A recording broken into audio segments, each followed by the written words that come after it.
یہ کہتی ہیں کہ کیا کسی میسج کے ذریعے یا میل کے تھرو کسی سے معافی طلب کرنے سے انسان بری الذمہ ہو جائے گا؟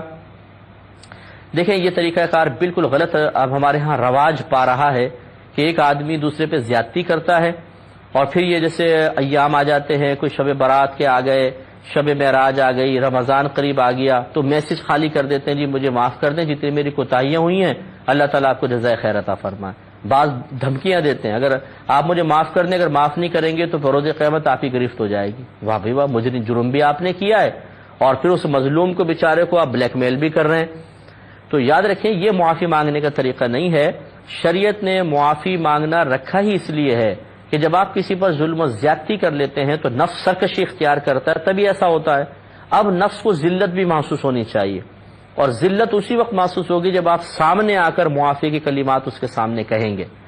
ہم اپنی اصل میں یہ ناک اونچی ہوتی ہے، اور نفس یہ پسند نہیں کرتا کہ میں کسی کے سامنے جا کر اس طرح معافی کی ذلت کو برداشت کروں، تو وہی مشورہ دیتا ہے بس ایک میسج کر دو، ٹھیک ہے۔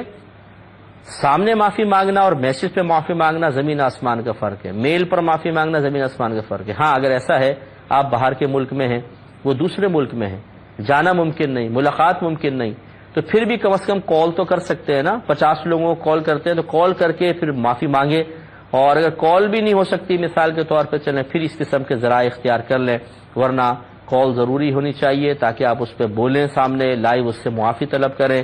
یا انٹرنیٹ پر اگر آپ ہیں، جیسے نامحرم کو کوئی مسئلہ نہ ہو، لڑکی لڑکی سے، عورت عورت سے معافی مانگے، مرد مرد سے مانگ رہا ہے، تو اسکائپ وغیرہ پر سامنے آ کر معافی مانگے تاکہ نفس کو ذلت کا احساس ہو اور سامنے والا خوش دلی کے ساتھ پھر معاف کرنے کی طرف مائل ہو جائے۔ لیکن یہ جو آج کل ہم نے طریقہ جاری کر دیا ہے، یہ غلط طریقہ ہے کہ پورے سال یا پوری زندگی دکھ پہنچاؤ، تکلیف پہنچاؤ، اور اس کے بعد ایک میسج کر دے جی ہمیں معاف کر دیجیے گا۔